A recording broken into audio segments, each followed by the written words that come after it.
1851, in what is now known as Iraq, archaeologist and explorer Sir Austen Henry Layard discovered a library with 22,000 tablets containing what we know to be the earliest writings on Earth. The writings date back to over 6,000 years ago, when the region was known as Mesopotamia, Sumer, and Babylon.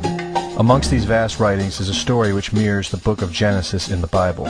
It tells a story of a great flood which reshaped the face of the planet Earth and all of her inhabitants. It tells a story of a tower built and the creation of the spoken word. One of these scrolls includes a star map of what appears to be a sun and its planets. The writings include detailed descriptions and maps of our solar system matching what we know today and beyond.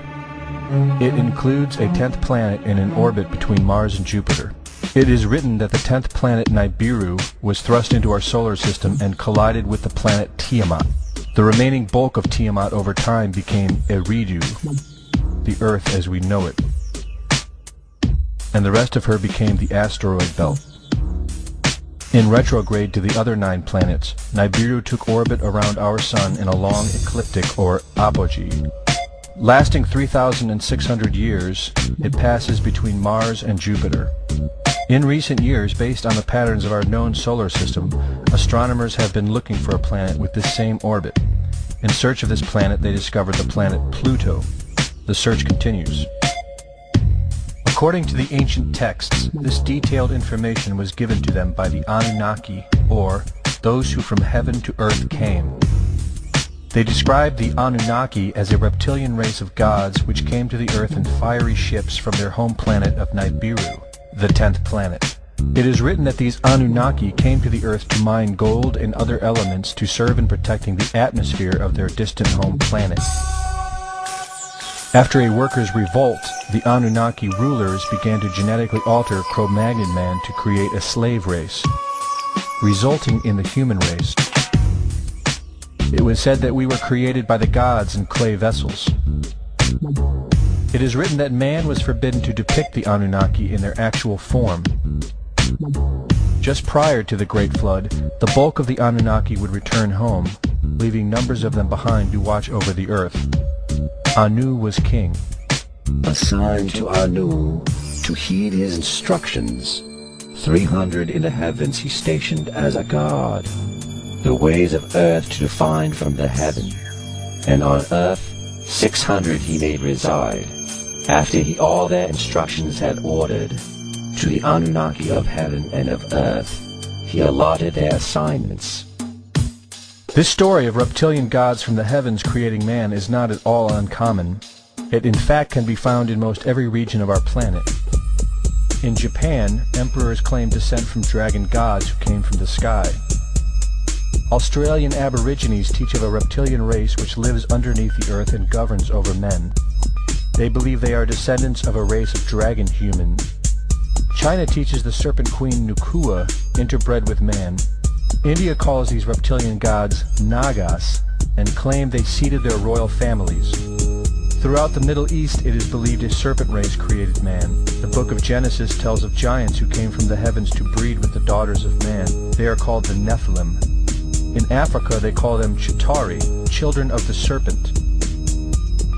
The royal kings of Africa claim descent from serpent gods who came from the sky. In South America, the Mayans teach that their ancestors were the people of the serpent. The Aztecs were said to be created by a serpent woman. In America, the Hopi Indians believe sky gods came to earth to breed with their women and refer to them as their snake brothers. The word Sioux means snakes, and Iroquois means serpents. It seems the only places you will not find this historical story is where the history has been methodically destroyed. The descendants of King Anu in Sumeria and Babylon can be traced throughout time. The pharaohs of Egypt were from the bloodlines of the Babylonian kings. The rulers of the Roman Empire can be traced to Egyptian hierarchy. All throughout Europe, the royal families can be traced back to the great Roman emperors. 34 of the presidents of the United States are directly descended from European royalty, with the remaining 8 who are only closely related to these same bloodlines. In 1934, President Franklin Roosevelt placed the Great Seal, originally created in 1782 by the Freemasons, on the dollar bill. Represented in the Great Seal is a pyramid and the all-seeing eye, known to be used by the elusive society, the Illuminati. Strung together in conspiratorial confusion are secret societies such as the Illuminati, the Freemasons, and the Bohemian Club. In 1917, National Geographic did a story on a place in Montreal, California called Bohemian Grove. The story reports a place where the world's elite, members of the Bohemian Club, retreat to in late July and conduct an ancient occult ceremony called the Cremation of Care. Every year in July, the world's leaders, media moguls, and members of the World Bank spend 2 weeks of what is known as a men-only retreat at the Grove. In the year 2000, BBC television show World of Wonder infiltrated Bohemian Grove with hidden cameras and aired the video on the BBC. The video shows the large mass of men donning red and black robes and once again conducting the Cremation of Care ceremony. The altar is at the base of a 200-foot owl, the Babylonian symbol of the god Moloch, the god of human sacrifice. In the video, a body is delivered upriver to the altar where it is set on fire.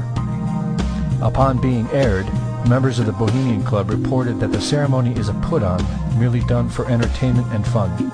This history tells a story of our world leaders having a deep involvement in satanic tradition, worshipping our reptilian overlords, the serpent gods. It poses the possibility that we may be and have always been enslaved by our leaders, no different than sheep or cattle. There is an endless amount of information out there which supports this, but don't take my word for it.